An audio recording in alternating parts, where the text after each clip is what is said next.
And we're back, y'all. Thank you for watching today. Go ahead and hit that like button, my people. You know that it helps us out a ton. And of course, it helps you because it helps us keep bringing you these stories every day.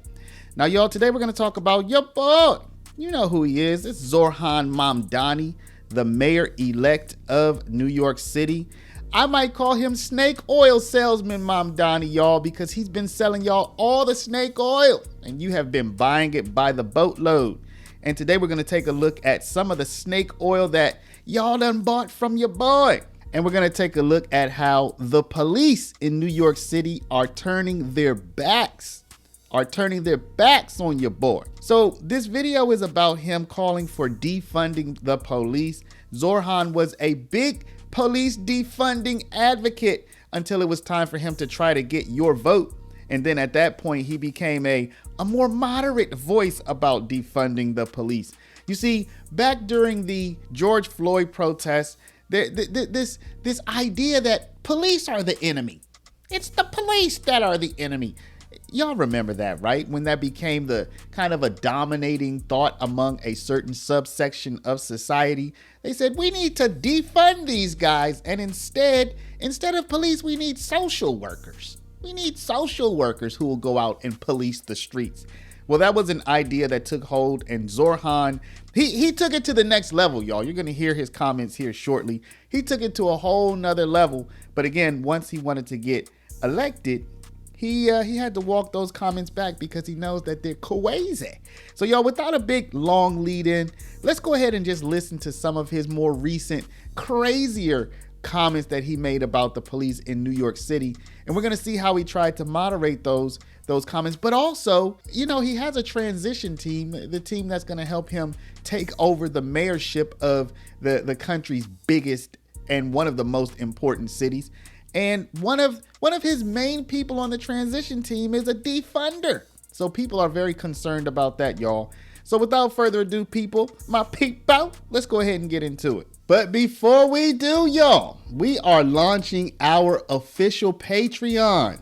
So if you want to be a founding member on our Patreon, we have just 222 slots, y'all. If you want to be a founding member, go down, click the very first link in the description, and you're going to feel good about this, y'all, because believe it or not, we are an actual paralegal school, and we help people get their paralegal certificate and get working in the paralegal field. And all of the proceeds from our Patreon, when you enroll as a founding member, all of that is going to go to scholarships for people who would like to study at our institute, y'all. So click that first link down in the description. Join us as a founding member, y'all. This deal will not come back. Now let's get into the story. A resurfaced video clip in which he appears to be criticizing the NYPD and Israel Defense Forces. We have to make clear that when the boot of the NYPD is on your neck, it's been laced by the IDF. This clip from a 2023 panel for Democratic Socialists of America has garnered more than 3 million views on social media in the last 24 hours. I asked Mamdani about his 2023 comments at his campaign stop Tuesday night in Hell's Kitchen. I want to see if you remember this, if you want to give context to what you were talking about, and if you still stand by those comments. You know, I've said time and again that with public safety, I'm looking forward to working with police officers here in New York City to deliver it, and I'm looking forward to ensuring that we actually tackle the retention crisis at hand. Well, after that, I pressed Mamdani's campaign for more, and a spokesperson told me, quote, Zohran's position on the NYPD has evolved. He's looking forward to retaining Jessica Tisch as police commissioner and delivering genuine public safety. And Christine, the NYPD has not commented. So there you see his comments. He's saying that the New York City police is controlled by the IDF. You may or may not know that he's also been a big critic of the IDF. So, you know, it's all within that same world of calling people Nazis, of calling people fascists. It's all in the same world. And it looks like it's already having an effect.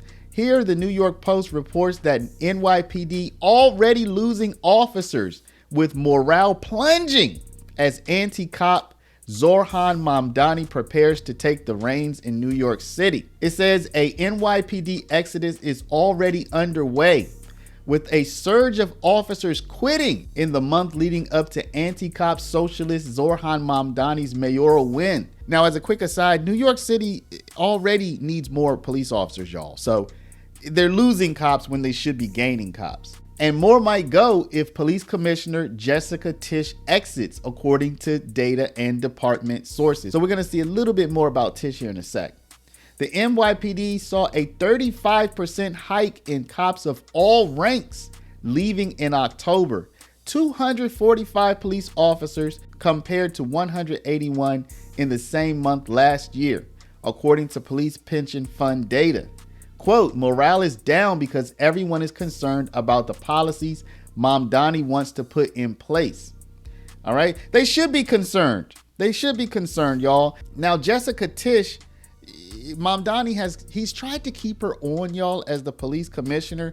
She is making a decision about whether she wants to stay on. But I guess Jessica Tisch has to think, do I want to oversee the police department being replaced by social workers? And Mamdani also announcing he's met with NYPD Commissioner Jessica Tisch, but still dodging questions on whether she will stay on the job in his administration. I do want her to stay, and I made that commitment during the election. That's something that I continue to believe. Will she stay in that office? I continue to be confident in my decision. She has said more than once that the officers, she wants more of them, and you don't have that in your positions yet. I think that the number of officers that we have is the right amount. I think the better question, frankly, that is often lost in our politics is how do we keep those officers on the force? We know Mamdani wants social workers responding to all 911 calls. He has stated that is his position. Paul, we also know that doesn't work. And there's a report on how it doesn't work. Quote, the early results of a program dubbed Be Heard spell trouble for Mamdani's proposed $1.1 billion Department of Community Safety. A bleak audit conducted in May by the city comptroller found it was limping, with a whopping 60% of calls deemed ineligible, while more than 35% of eligible calls from mental health professionals never got a response. So there you see that Mamdani wants to replace the police with social workers, but you might want to hear him say it in his own words, because y'all, let me say something real quick. If you pay attention to officer-involved shootings, particularly ambush-style shootings, you will notice a lot of these stem from domestic violence or domestic disputes. Somebody is involved in a domestic dispute, the police officers show up, and the perpetrator takes it out on the police. Okay, that is among officer-involved shootings that you hear on the news. That is common. Okay, now the reason I say that is because what, you gonna send in some social workers? Like, are they better equipped to handle that guy with a rifle who's ready to take everybody out? Are they better equipped to handle him than the police are? I mean, I don't know, y'all. Let's listen to Zohran say this in his own words. So Zohran, back in 2020, you called for defunding the police, something you've since walked back. You also called the NYPD racist, anti-queer, and a threat to public safety in 2020, but now agree they deserve an apology. You initially refused to denounce highly charged rhetoric related to Israel, then later said you would discourage its use. How can New Yorkers trust you and not be concerned that consultants are getting in your ear to get you elected, but you still hold all of those positions? Well, they can rest assured that it isn't consultants in my ear. And I think this is another part of, to be a young person looking to lead is also to leave the opening for growth and understanding. You know, for example, when I started running this race, about 200 officers were leaving the department every month. Now it's 350. And when you ask officers why, they'll tell you forced overtime. And what they mean by that is, you got 3 days off at the end of the week, you're planning a trip with your family, and at the last minute you're told, second day you gotta be back.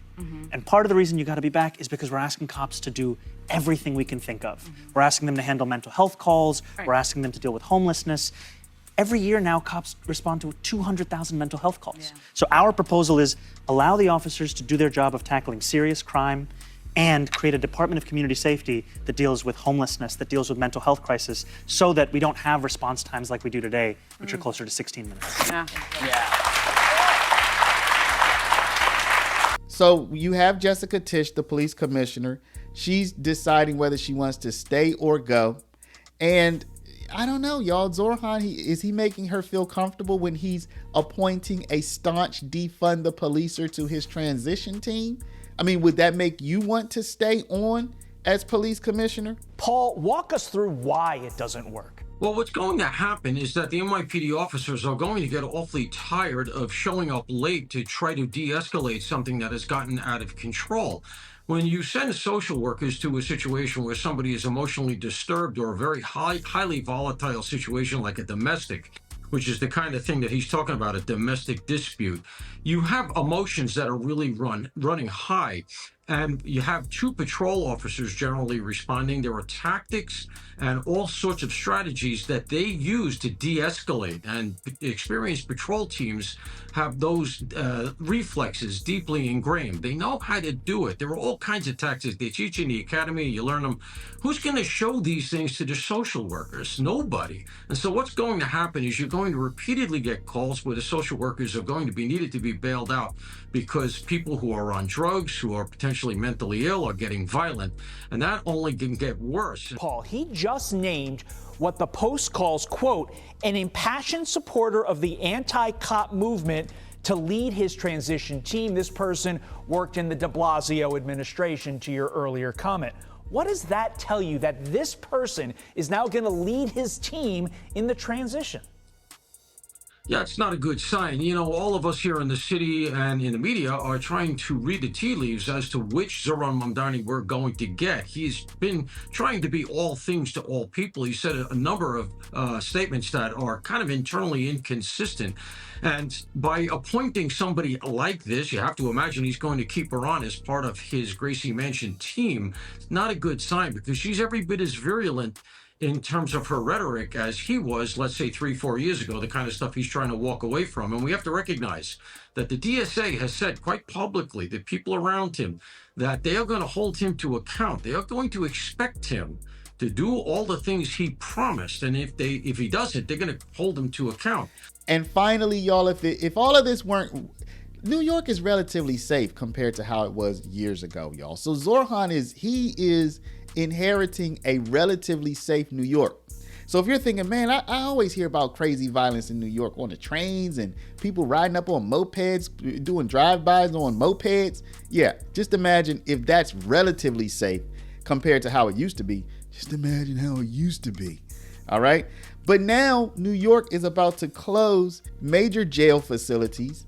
And apparently their total capacity to incarcerate people is about to drop big time. All in time for the Defund the Police Mamdani administration. And there is a real metric here that you're not hearing a lot about, Todd, but is really, really troubling. Right now, we have about 11,300 jail beds in New York City, serving the prisoner population here in New York. Under the borough-based jail program, that is, they're closing Rikers Island, the big city jail, we're going to go down to about 3,500. Wow. If you think that we don't lock up anybody now in New York City, we're about to cut it by 2/3. This is a recipe for disaster, and obviously it's something he's very on board with. So yeah, y'all, it looks like things are about to get really interesting in New York. I think Mamdani's going to have to be really moderate, y'all. I mean, at the end of the day, you know, you have a lower crime rate right now than it used to be, and people are already complaining. Imagine once he starts saying, let's get social workers involved, you know, listen, yes, do get social workers involved with criminals before they commit the next crime, or with children who might be taking the wrong path, or people on the path to recovery from drugs or what have you. Absolutely 100%. But are social workers your criminal response force? No, not when a crime is actively underway, or not as first responders. They might go along with the police, but they're not the primary first responders. Absolutely not. So y'all, let me know what you think. Do you think that Zohran Mamdani, who turned his back on the police, and now the police are turning their backs on him, do you think that he's going to change his tune once he's mayor? Do you think he's going to have to be more moderate, or do you think he's going to be pushed because of all the promises he made and because of the way he represented himself? Do you think he's going to be pushed to be a defunder and a anti-police force? Let me know what y'all think down in the comments, y'all. But before you do, please stop. Hit the share button. Share this video out over email, text message, WhatsApp, Facebook, Snapchat, Instagram. all of your favorite social mediums. And of course, if you're not a subscriber, please do subscribe. Check out our link down in the description. Join up with our Patreon, y'all. We're building a nice community over there, and you are invited. Thank you for watching. Love y'all. We'll see you back in the next one.